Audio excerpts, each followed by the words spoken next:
So I'm rolling the ball from my forehand side to my backhand side and vice versa. And I'm trying to really get it so that it's just rolling, okay?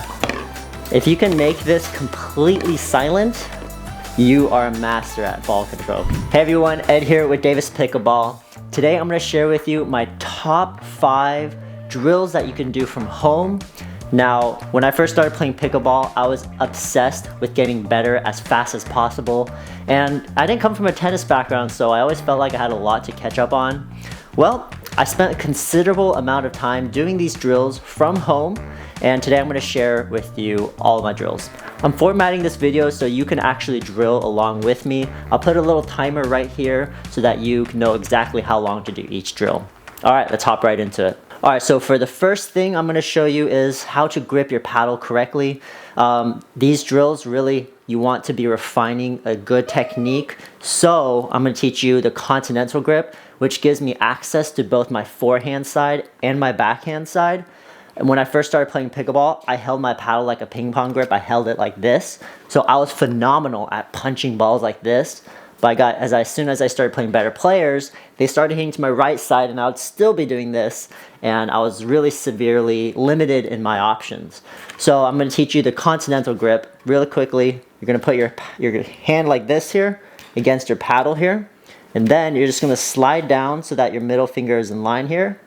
Rotate it a little bit and just hold very lightly. Okay, so that's going to be a continental grip. One way you can check that you have it down, just stick your paddle right in front of you. It should be fairly straight on like this here. You're not going to have a paddle like this, or you're not going to have a paddle like this. It's going to be right in the middle here. So again, this gives me access to my forehand and backhand side.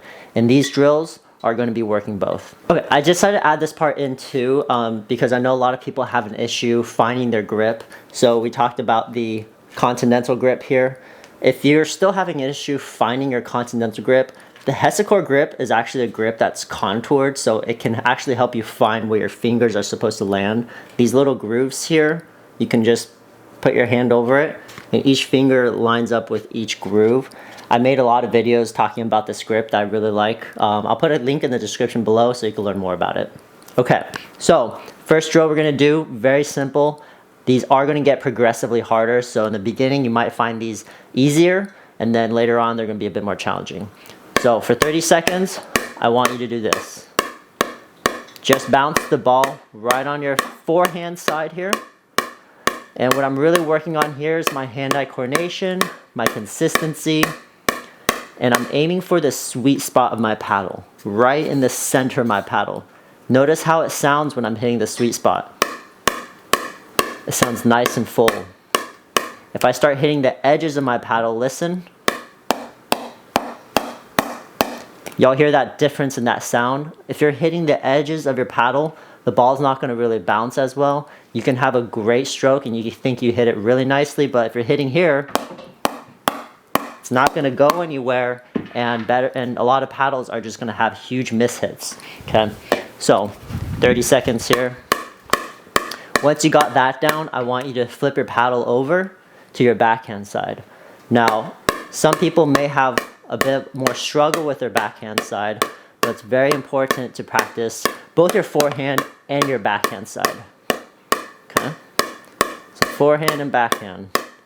30 seconds with your backhand. Okay.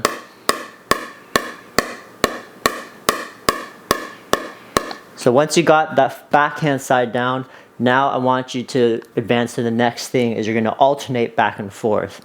Okay, now this is going to be a bit trickier for some people, but when you're alternating back and forth here, you really want to keep your movements very compact. You don't want to be moving your whole body around like this too much, otherwise your balls are going to start moving around a lot too, and when you're moving around your head and your whole body, this is a lot of information for your eyeballs to take in, and it's not going to be easy to be precise and compact. So forehand and backhand side. Just like that. I want you to do this for about 30 seconds here. Okay? If this is the first time you've done something like this, your forearms might actually get a little bit tired. Make sure to take some breaks. Don't strain yourself. But I promise you, if you keep practicing this, it'll get easier and easier. And it translates directly on the court because as you're playing, you're not really stressed out about missing your sweet spot. You've done this a bunch of times at home and you're gonna feel very comfortable on the court, okay? So this is paddle control. I'm learning how to maneuver my paddle back and forth, being precise and consistent, hitting my sweet spot every time. Okay, I'm gonna weave this one in for some of the more advanced players. If this is like yawn, this is too easy, try to weave in some edge hits, all right? So you're gonna go back and forth, hit some edge hits in there. I have some lead tape on my paddle, so sometimes it'll hit a little bit weird. But this is really working on your hand-eye coordination and your precision. Because you're hitting on the edge, which is definitely a lot smaller, it's gonna be a lot, you're gonna have to focus a little bit more, and sometimes it might bounce a little bit weird, but I want you to quickly adapt to those bounces while still being compact. Okay, so try this for about 30 seconds. And hey guys, don't worry if you're messing up a lot. This is just, messing up is part of the growth. You know, when you're doing this, when I first started, I couldn't keep this down, and I watched those people on YouTube doing it. I'm like, how are they doing this? I'll never get there. But just keep practicing it. Eventually, it'll get easier and easier.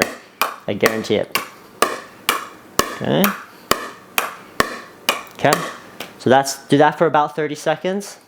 Now, next thing we're gonna do is we're gonna do something that's gonna work more on our touch. Okay. So when I say touch, that's just regarding how soft that ball can land on your paddle and how much control you have. Okay, so if I'm holding my paddle really tightly, which I do not recommend, I want you to soften your hands so that your paddle has better touch. It's not going to ricochet and fly off really fast. I'll show you what I mean. So I'm death gripping my paddle right now. You can see all the veins in my forehand popping out.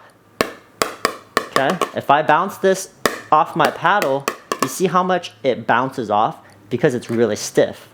Now, if I want better touch, I need to soften these hands a little bit. So now watch what happens. You see how that ball could kind of settle on my paddle? That's because I have softer hands now, and that's going to be absolutely critical when you're going for those dinks. When you're dinking in pickleball, you don't want pop-ups because then you're going to get smashed on.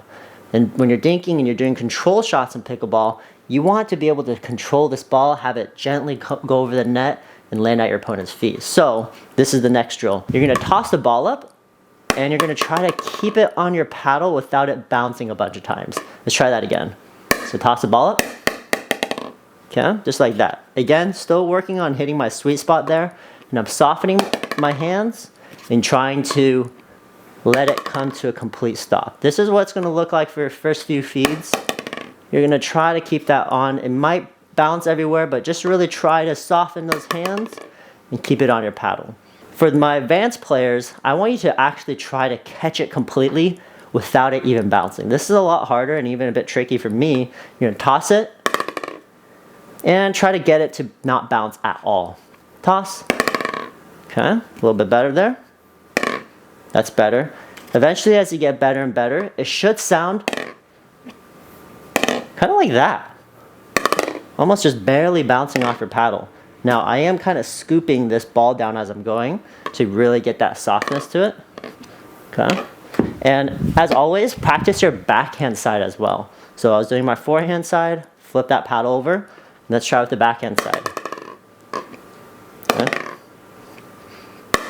Okay, not a super, flashy drill here, but this really does teach you about the pattern of how this ball is moving through the air and how you can actually shift your paddle with it, maneuver your paddle with it, and have good touch with it, okay? Okay, soften those hands. So do that for about 30 seconds on the forehand and backhand side. All right, so for drill number 3, we're gonna move on to what I call a paddle roll. Now this is probably the hardest variation of these drills, but this drill is really, really cool. Here's what it looks like. Okay, I'm gonna start forehand, backhand, and eventually you can do something like this.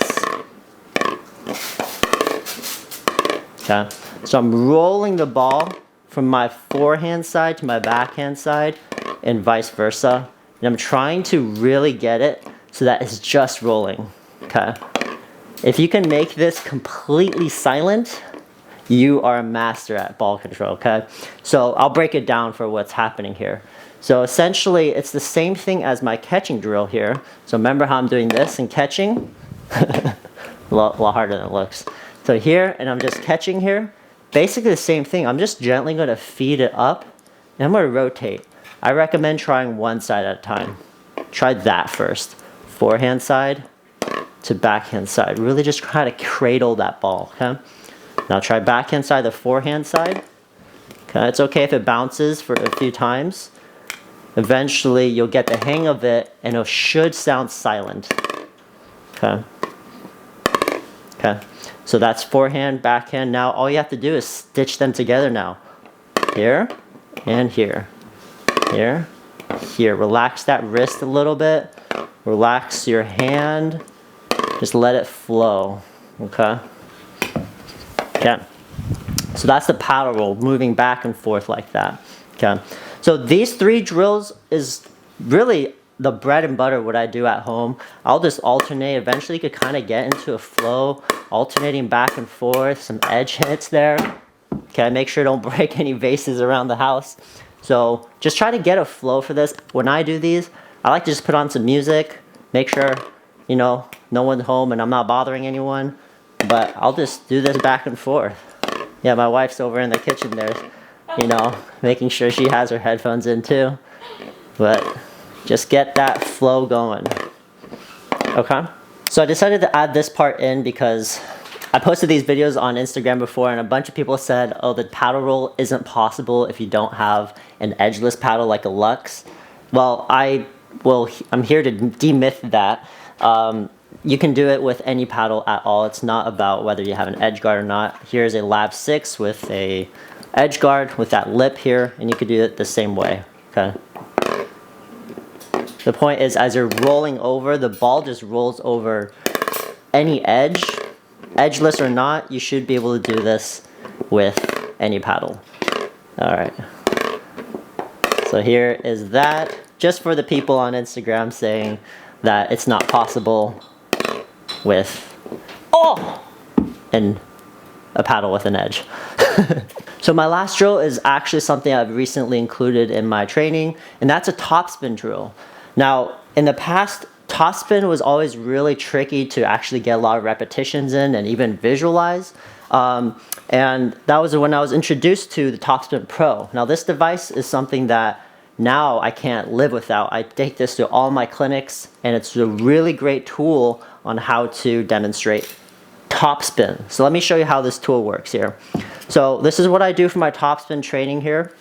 I'm going to follow this guide right here.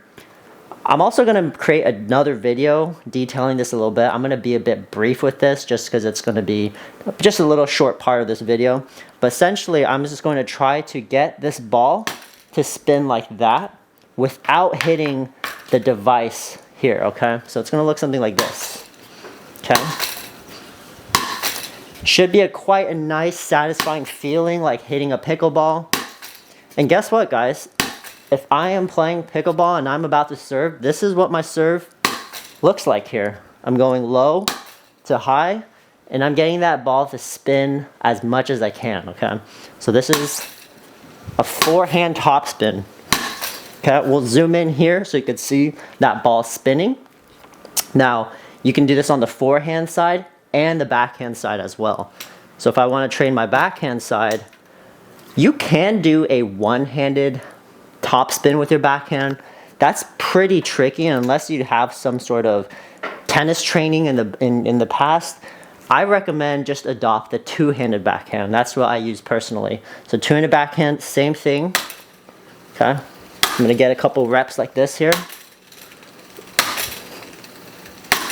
And I have one of these guys in my office, and I'll occasionally, just to blow off some steam, I'll just go ahead and hit a few repetitions of this, get my stroke down. And this tool is absolutely, wow, that thing is spinning so fast. This tool is absolutely super cool because of this guide right here. I never really quite understood what path I should be taking when I hit a topspin. Now, there's tons of ways to get topspin. In fact, you know, when I first started playing pickleball, I thought, oh, topspin, I'm gonna have to come over the ball to come topspin, right? So I would hit a pickleball and I would try to get topspin like this, where I'm actually curving over the ball, more like a ping pong topspin where you're going like this. For pickleball, you actually don't need to have this exaggerated arc. You can just come with this line here, low to high. Notice how I actually never came over the ball. Sometimes when you do that, you can actually hit 2 over the ball and the ball just goes into the net. So here, I'm just going in a 45-degree low to high and slightly forward motion here. And that's gonna generate a butt ton of topspin, okay? Especially have good paddles with good grit on them. As always, guys, thanks for watching and supporting the channel. If you enjoyed this video, hit that like and subscribe button, and I'll see you guys in the next one.